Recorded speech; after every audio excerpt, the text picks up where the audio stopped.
Hello and welcome to Byjus Exam Prep. Let's take up the analysis of today's The Hindu newspaper. And before we begin, don't forget to subscribe to our official Telegram channel for regular updates on current affairs. So let's start with an important column from page number 8 of the Delhi edition.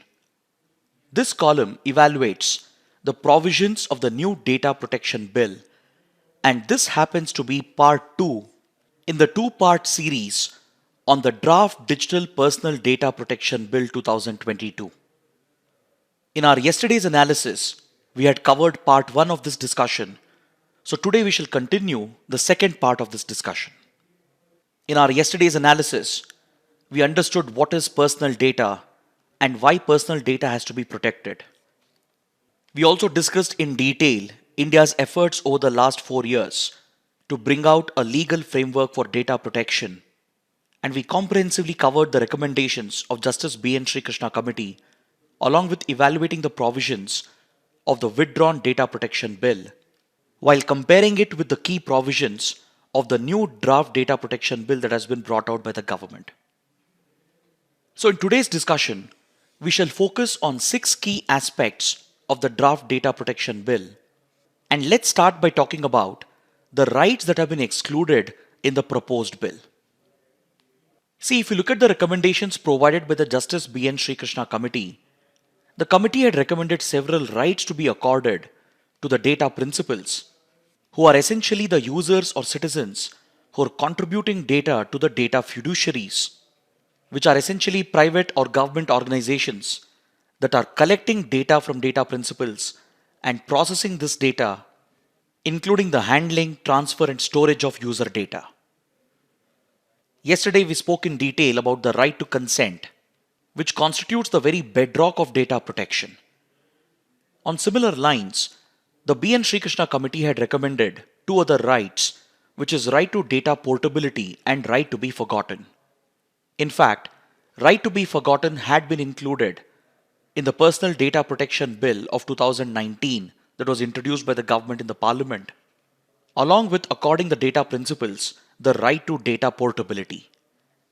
But these 2 important rights have been entirely excluded in the new draft bill, and hence it becomes important to examine the consequences of this. See, the right to data portability provided the consumers, that is the data principals, the choice to choose between different service providers by opting to port the entire data held by one data fiduciary to another. So if a data principal was not happy with the service being offered by a digital platform, be it a social media firm or an internet service provider, then the data principal could request the data fiduciary to port all the data that the organization is holding on the data principal to another data fiduciary who is opted or chosen by the data principal. This was seen as a key right to promote consumer choice and consumer welfare with regard to data principals, and was also seen to be essential to promote the spirit of competition between different data fiduciaries.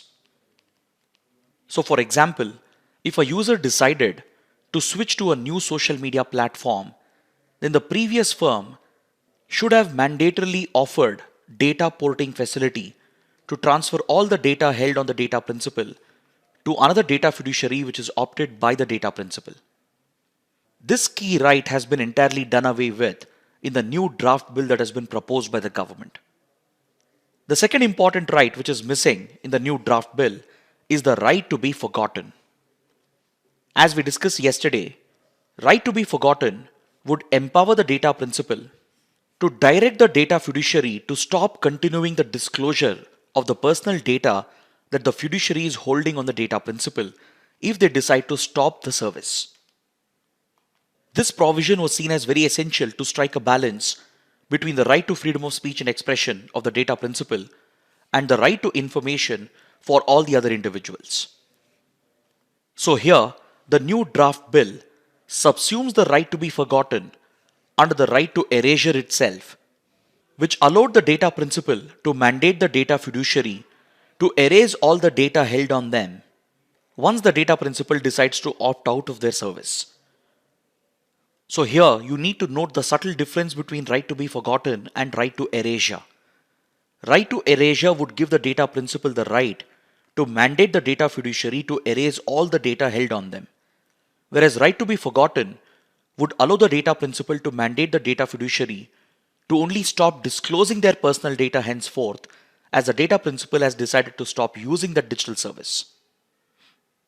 Next, we shall take a look at the provisions of the new draft bill related to processing of personal data of children.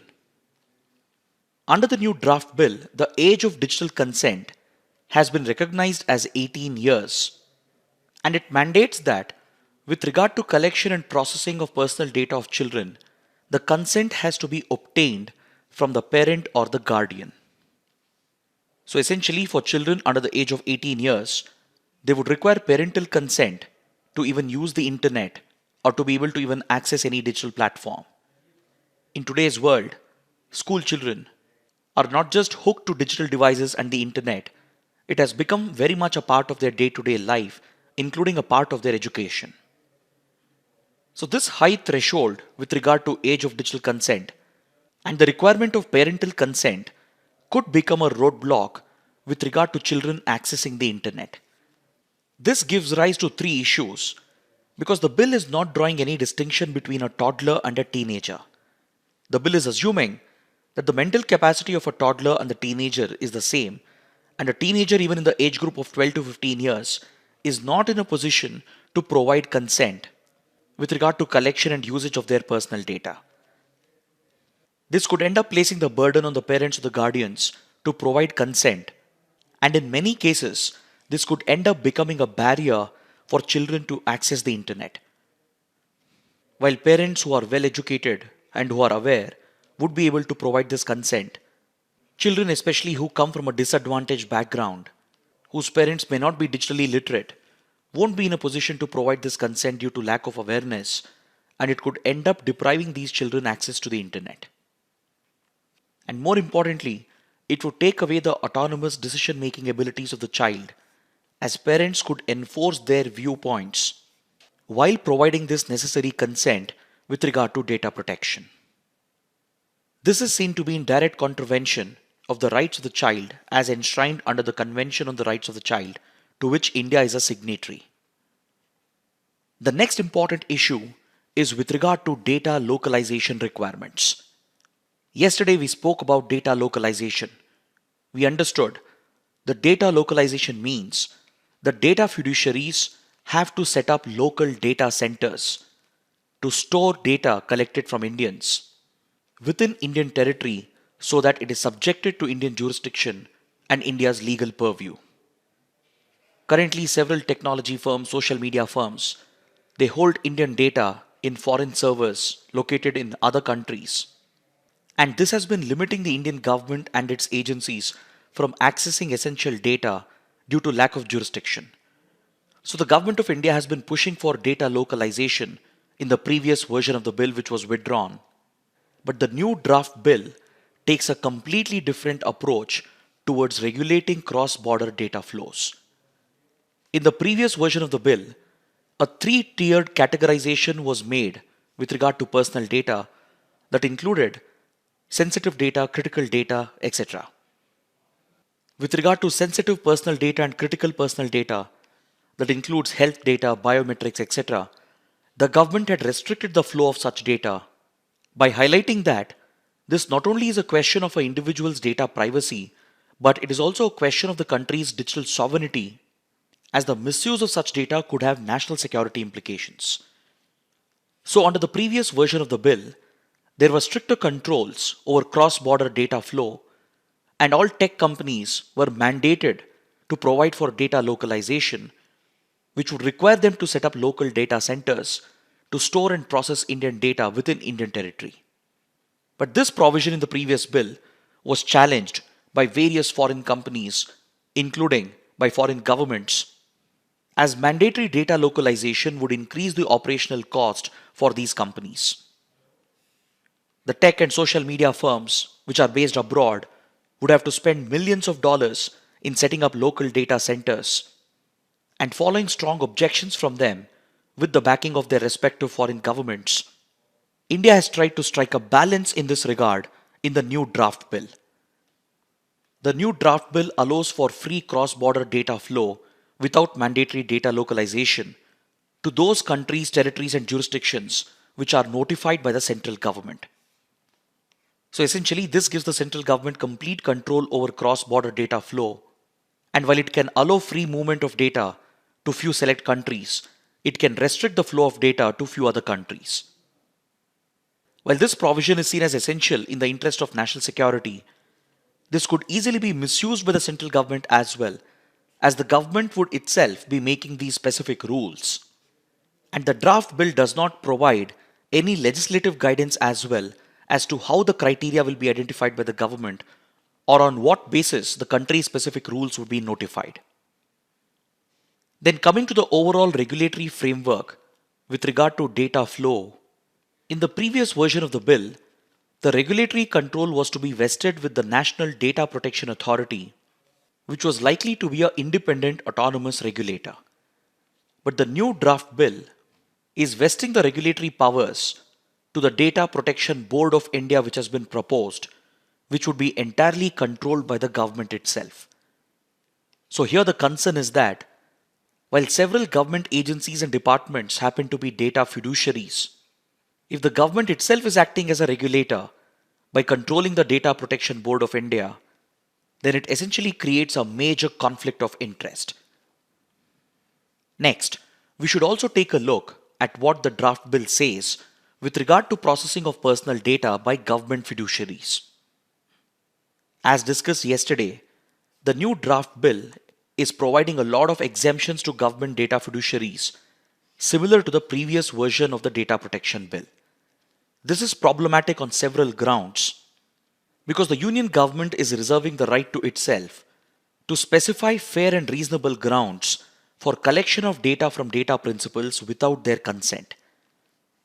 So in certain instances, as highlighted by the government through the rules, several government data fiduciaries can be exempted from the right to consent, and the government will determine the fair and reasonable grounds on which such data shall be collected. And also, government data fiduciaries have been exempted from most of the obligations which otherwise applies on other data fiduciaries. And these provisions seem to violate the necessity and proportionality test that was laid down by the Supreme Court in the landmark K.S. Puttaswamy case of 2017, while declaring right to privacy as a fundamental right under Article 21.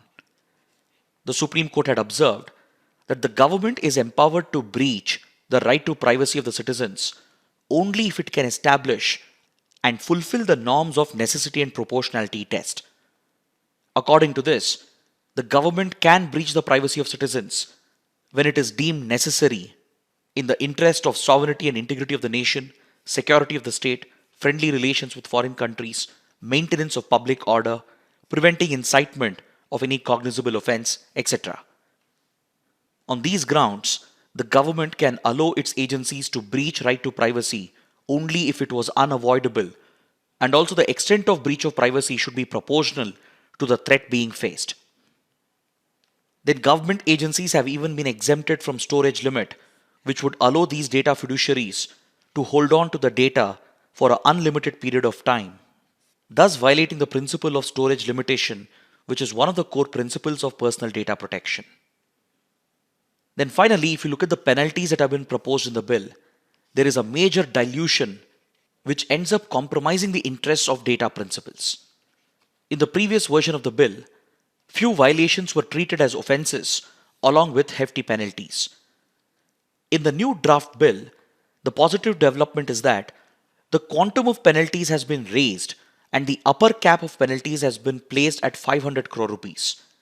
While this happens to be a positive development compared to the previous bill, the problem with the new draft bill is that there are no offences even if data fiduciaries were seen to be violating their obligations. Along with this, data principals are being disempowered as they do not have an option to seek more compensation from the data fiduciaries if they suffer any damage as a result of breach of their personal data. And upon this, duties and obligations are being placed on data principals, which is unheard of anywhere in the world with regard to data protection laws. In the case of data protection laws, the obligation should always be on the data fiduciary and not the data principal. But the new draft bill proposes few obligations on data principals, and if they are held to be filing false and frivolous complaints, then data principals can even be penalized, which essentially ends up instilling a fear factor amongst the data principals from seeking justice if their data privacy has been breached. This could hinder data principals from fully exercising the rights and will also prevent them from further seeking compensation for any damages that they might suffer due to the breach of obligations by the data fiduciaries. Now let's take up an article from page number 10, which deals with India-UAE relations. According to the article, UAE's foreign minister is going to pay a visit to India and is likely to interact with India's foreign minister. So this gives us an opportunity to talk about India-UAE relations in complete detail, as it happens to be a very important topic for both prelims and mains. See, the United Arab Emirates is a key partner for India in the strategic West Asia region, primarily because this country occupies a strategic location between the Persian Gulf and the Gulf of Oman. UAE is not only blessed with immense energy resources, but it is also home to a very large Indian community and is located right next to the Strait of Hormuz, which is a strategic choke point. And this holds a great deal of significance for India, as India's energy security is dependent on the free movement of oil-carrying ships through the Strait of Hormuz. Over the last few years, India and UAE have built a key strategic partnership, and in fact in 2017, they even elevated their relationship by signing the Comprehensive Strategic Partnership Agreement. Recently in 2022, the two sides have even entered into an historic free trade agreement, which is all set to boost their economic ties. Today, both the countries are sharing a very close security and defense relationship as well, which is a direct reflection of the transformation that has taken place in India's ties with UAE and Saudi Arabia. See, both these countries, which are major powers of West Asia, they are seen as leaders of the Sunni world, and quite often they act together with regard to important geopolitical policies. If you look at India's ties with UAE and even with Saudi Arabia before 2009-2010, we did not share very close strategic and security ties with these countries. Because previously both these Sunni powers, they were largely aligned with Pakistan, as they saw Pakistan as a key ally. So in critical areas such as counter-terrorism, issues related to Jammu and Kashmir, and Pakistan's repeated attempts to internationalize the Kashmir conflict at Organization of Islamic Cooperation and UN, UAE and Saudi Arabia were not seen to be backing India. These two powers wouldn't share intelligence with India. They wouldn't collaborate with counter-terror operations. And they were even voting against India at OIC and UN whenever Pakistan would bring up the Kashmir conflict. But following the historic visit of then Prime Minister Manmohan Singh to Saudi Arabia, and after India-Saudi Arabia signed the Riyadh Declaration, there has been a complete transformation in the relations between India, UAE, and as well as India-Saudi Arabia. Since then, India has been able to build a very close strategic and security partnership with these two important West Asian powers, and they have shown a clear tilt towards India in cooperating on key security and defense matters. Today, India and UAE are working together to counter terrorism and also to tackle extremism, especially the threats emanating from Pakistan-sponsored terror outfits. Both UAE and Saudi Arabia have started abstaining from voting against India at OIC and UN, and they're taking a neutral stand on issues like J&K. So this in itself is a historic shift of these two major West Asian powers in favor of India, and of late, they have even condemned the terror attacks against India, including the Pathankot attacks, Uri attacks, and Pulwama attacks, and they have supported India when India retaliated through surgical strikes and airstrikes against Pakistan. These two countries are closely working with India in the field of intelligence cooperation and counterterrorism, and they have played a critical role in arresting and extraditing top terrorists belonging to Indian Mujahideen and Lashkar-e-Toiba. And this key security partnership has been further cemented with repeated high-level visits by Prime Minister Modi to the country. The two sides are even holding joint bilateral military exercises, such as Desert Eagle, which is an exercise between the Air Force of India and UAE. And both the countries are working very closely in the fields of defense, maritime security, anti piracy operations, space cooperation, civil nuclear cooperation, and as well as defense manufacturing. This close strategic and defense partnership is just a continuation of the strong economic relations between the two. The UAE is absolutely critical for India with regard to its energy security.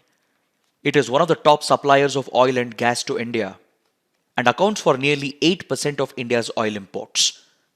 The UAE is India's third largest trading partner, and the total trade volume stands at around $70 billion per year. For the United Arab Emirates, India happens to be one of the largest export markets. The UAE has even been supplying reliable and cheap oil to fill up the underground storage facilities that India is creating under its ambitious Strategic Petroleum Reserve project. The country is also home to a very strong Indian diaspora, and according to data from the UN International Migrant Stock, nearly 3.3 million Indians live and work in UAE. In West Asia alone, there are close to 8 to 10 million Indians, and out of this, around 3.3 to 4 million Indians are working in UAE alone. So every year they send back precious remittances to the tune of $13 billion, which is critical for the Indian economy.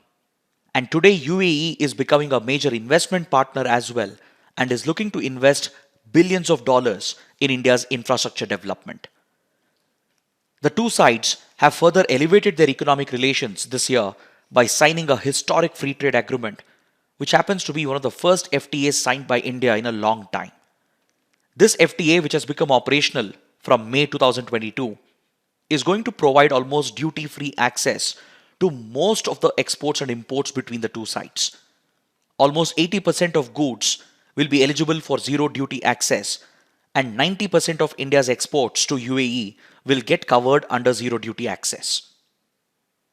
The ambition of the two countries is to raise the trade volume to more than $100 billion in the next 5 years, and this is going to immensely benefit key labor-oriented sectors in India such as gems, jewelry, textiles, leather, etc. It will also boost oil and petrochemical exports from UAE to India, which would not only cement India's energy security, but would also benefit the UAE as India is a reliable market. Recently, the two countries have taken another landmark step to join a key initiative with Israel and United States called the I2U2 initiative, which is a continuation of the normalization of relations between UAE and Israel. India-Israel already share very close strategic ties, and the coming together of these like-minded countries in the West Asia region is going to boost economic and strategic relations between these four countries. So it's in this context that the upcoming meeting between UAE's foreign minister with Indian foreign minister acquires significance. Next, we have an important column on page number 6 in which retired Air Vice Marshal Arjun Subramaniam argues that India has to fireproof itself, or essentially shield itself from any global turbulence, as global events of turmoil and distress seriously affects India's security interests as well. Be it any global turbulence, be it an economic crisis such as a global recession, or rising inflation and crisis in the forex market, or be it the stagnation of the jobs market or any disruption in global supply chains. They all have a direct and immediate impact on India in today's globalized world, as no country is truly insulated from these global developments, and such events of turbulence are likely to have a transboundary impact. Even events such as a pandemic, or wars and conflicts, or even climate change and disasters, they all happen to be turbulent events of transboundary nature, and any such event in one part of the world will affect every other country, including India. These events tend to have a spillover effect, which could end up compromising our geopolitical, geo-economic, and national security interests. For example, look at how the Russia-Ukraine war has hit India's geo-economic and geopolitical interests. Also, look at how the pandemic ended up becoming a geopolitical, geo-economic, and national security risk for India. So, considering the widespread transboundary impact of these events, the writer is arguing that India has to fireproof itself or shield itself to the extent possible in order to minimize the damage caused by these global events of turbulence. While it may not be possible to ensure a foolproof shield, according to the writer, India should at least work towards building more resilience within its economy and society, and also to build deterrence against these threats. The answer lies in strengthening India's domestic economy and also addressing the internal divides in our society so that we turn our cultural diversity into our strength and utilize our inherent economic resilience to build a self-sufficient economy so as to at least minimize and mitigate the impact of these transboundary events. Next, we have an important editorial on page number 6 that examines the rising threat of Islamic State in India. This editorial has been brought out by the Hindu in the context of recent failed attacks in Tamil Nadu and Karnataka which have been attributed to ISIS. Just a few weeks back, a terrorist in Tamil Nadu who was radicalized by the ideology of Islamic State carried out a failed attempt at Coimbatore to carry out a major terror attack. A similar event has been reported a few days back from Shimoga and Mangaluru of Karnataka, and intelligence and law enforcement agencies have reasons to believe that these suspects are linked with Islamic State and its ideology. The bigger concern for India is that the extremists in Tamil Nadu, especially in the Coimbatore region, who have been known to be active since several years, have reported links with the National Tawhid Jamaat of Sri Lanka, which carried out the devastating Easter Sunday bombing of 2019. The recent ISIS terror modules which have been bursted in Karnataka, including in Shimoga, Mangalore and Bangalore, they seem to have links with West Asian handlers and ISIS modules based out of West Asia. Over the years, ISIS has made its intention clear to expand its influence to India as well, to mount terror attacks against India, and it has effectively leveraged social media platforms, especially encrypted platforms like Telegram, to spread its radical ideology and also to propagate operational tactics to self-radicalized youth around the world. This is where ISIS stands out from every other terror outfit because it has followed a decentralized model where it has effectively leveraged the internet, the darknet and social media platforms and has not only spread its ideology and found local recruits who are becoming self-radicalized on their own, but they even receive their training and learn operational tactics including building bombs and IEDs through material and radical literature that is propagated by the terror outfit on digital platforms. While this definitely represents a serious security threat for India, what is of great concern is the ability of ISIS to find local recruits who are willing to get self-radicalized and take up this war against the Indian state. This highlights a much larger social crisis in the Indian society. While you can deal with the security aspect of the threat through better intelligence gathering and through effective counter-terror operations involving your intelligence agencies and law enforcement agencies, the larger focus of the government should be on the social crisis being witnessed in the Indian society. The rise of self-radicalized local recruits is being mainly noted in the communal hotspots of India, where a communal divide exists in the society as a direct result of extensive communal polarization that has been carried out by various political outfits. In this context, it becomes very important to focus on social harmony as well, while taking up the necessary counter-terror measures to neutralize the threat. Now let's take up the last article from page number 12, which refers to a new set of standard that has been brought out by the Government of India for regulating reviews on e-commerce platforms. The primary focus of these standards is to curb fake reviews on these platforms, and this regulatory framework is officially known as Indian Standard 19,000-2022 Online Consumer Reviews, Principles and Requirements for their Collection, Moderation and Publication. This standard has been prepared by the Bureau of Indian Standards, and these standards are all set to take effect from the 25th of November. These standards will apply to every online platform which is publishing consumer reviews, and these IAS standards will have to be followed mandatorily by the industry. While framing these standards, the BIS has consulted various government stakeholders, including the Department of Consumer Affairs, as the department had already constituted a review committee in June 2022 to look into the issue of fake reviews on e-commerce platforms. So the BIS has consulted all the stakeholders within the government and has also had wide consultations with the industry, including the e-commerce platforms and the buyers and sellers. So these regulatory standards will apply for every sector, including tourism, travel, restaurants, eateries, and consumer durables, and will seek to combat fake reviews, which is directly affecting consumer choice and consumer welfare. So the focus is to safeguard consumer interests by pushing the e-commerce platforms to adopt these standards, which should help in tackling fake user reviews. Initially, these standards which are being rolled out will be voluntary, but later it could be made mandatory by the government. And once it is made mandatory for the industry, it might even invite penalties and punishment for any grave violations. If the government decides to make it mandatory, it could even empower the consumer to file complaints and grievances to the National Consumer Helpline and consumer courts and seek relief against misleading reviews and fake reviews. These standards have been brought out by the BIS based on the guiding principles of integrity, accuracy, privacy, security, transparency, accessibility, and responsiveness. These standards will place specific responsibilities on the review author who is responsible for reviewing the feedback and user reviews, and it also places few specific responsibilities on the review administrator of a company or an organization.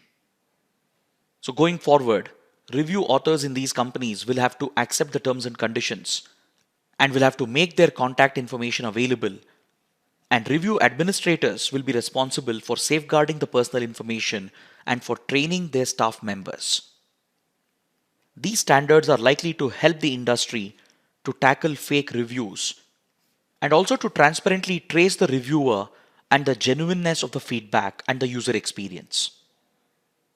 This is expected to bring greater accountability into the e-commerce sector and is likely to benefit all the stakeholders, including the consumers, the sellers, and as well as the e-commerce platforms themselves. This is likely to boost consumer confidence as well when they make their decisions based on user review.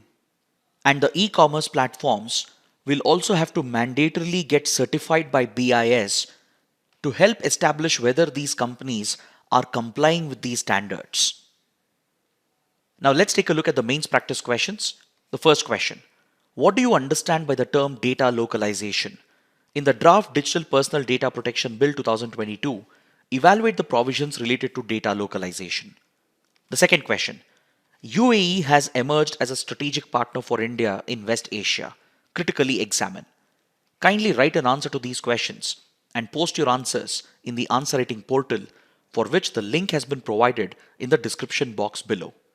So with this, I would like to conclude my discussion, and if you benefited from the initiative, do let us know by pressing the like button, share the video with other aspirants, and don't forget to subscribe to our channel. Thanks for watching.